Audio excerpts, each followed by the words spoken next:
Ассаламу алейкум. Сиздер менен мен Актилек Капаров.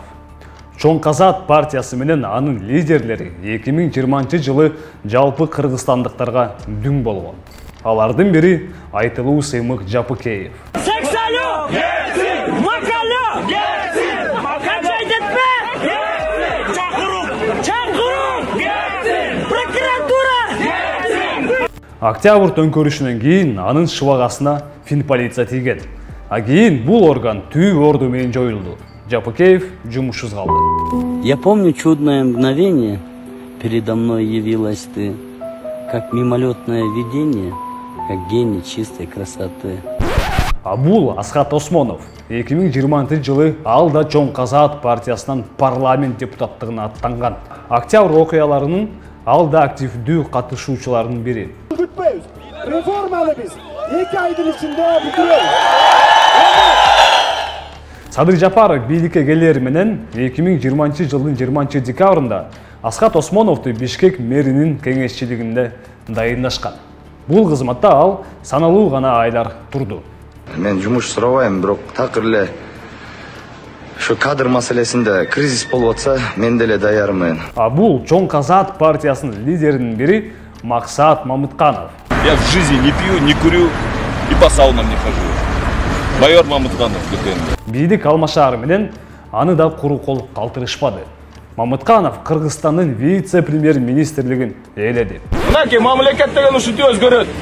Убакыт ошентип өзгөрөт, баардыгыңар көрүп атасыңар. Ошентип 2021 жылдын жай айларынан бери Мамытканов Кыргызстандын Евразия экономикалык комиссиясынын бажы кызматташтыгы боюнча министри. Урматтуу көрүүчү, бүгүн эмне үчүн Мамытканов менен Осмоновго токтолгум келди. Кеп мындай. Август айынын соңунда Инстаграмдын Мекендеш KG.ru баракчасында Асхат Осмоновдун оозу мененби айтор жылаандын башын кылтайткан маалымат жарыяланды. Былтыр Мамытканов уулун жылуу жумшак орунга жайгаштырган деп жазылат. Ал Евразия экономикалык комиссиянын эмгек миграциясы жана социалдык коргоо департаментинин эксперти. Биздин команда Максат Мамыткановдун сүрөтүнүн жанындагы бала чында эле Евразия экономикалык комиссиясында иштерин тактоо үчүн факт-чек жүргүзүүнү чечтик. Кеттик. Ошентип сүрөт издөө көрсөткөндөй, сүрөттөгү жигиттин аты жөнү Максатов Батай болуп чыкты. Бул сайтта ал эл аралык Notes деген түзүмдө КМШ өлкөлөрү менен жумушчу топтун жетекчиси катары көрсөтүлгөн. Андан ары тизме порталынан жигиттин туулган жылы жана атасы ким экенин билинди. Максатов Батай Максатович 1996 жылы туулган. Бул брошюра жумушчулар үчүн Евразия экономикалык комиссиясынын сайтында жарыяланган. Аны түбүнө чейин барактап, Батай Максатовду табабыз. Ал ЭЭК эмгек миграция жана социалдык коргоо департаментинин адам ресурстары бөлүмүнүн башкы адиси экен. Документ ушул жылдын 26 августунда негизделгенине көңүл буруңуздар. Ал эми Вестник КРСУнун сайтындагы маалыматта Максатов Батай Максатович 2018 жылы Москва энергетика институтунун Улуттук Үзүлдөө университетинин гидроэнергетика жана энергиянын кайра жаралуучу булактары кафедрасында магистратурада окуптур.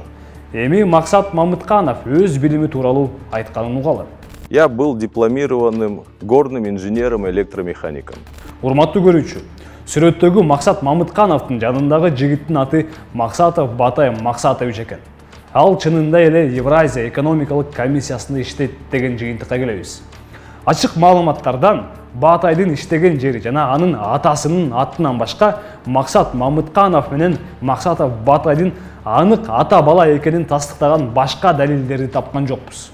Урматтуу кыргызстандыктар, мен Максат Мамытканов же Батай Максатов же министрлер менен Кыргызстандын ээктеги башка өкүлдөрү болобу айтор Кыргызстандын кызыкчылыгын коргоо, Россия Федерациясынын аймагындагы мекендештерибиздин абалын жеңилдетүү жана жакшыртуу үчүн маңдай тер, адал мээнеттери менен иштеп берерине чындап ишенгим келет. Бирок антейин десең, президенттин, УКМК төрагасынын, премьер-министрдин жана башка аткаминерлердин тууган туушкандары кызматтарды устакандай бөлүшкөнүн көрүп, эл үмүтү суу атпайбы? Эми жыйынтыкта эмне дейбиз? Кадрлар баарын чечет эмеспи? Силер менен мен Актилек Капаров болдум.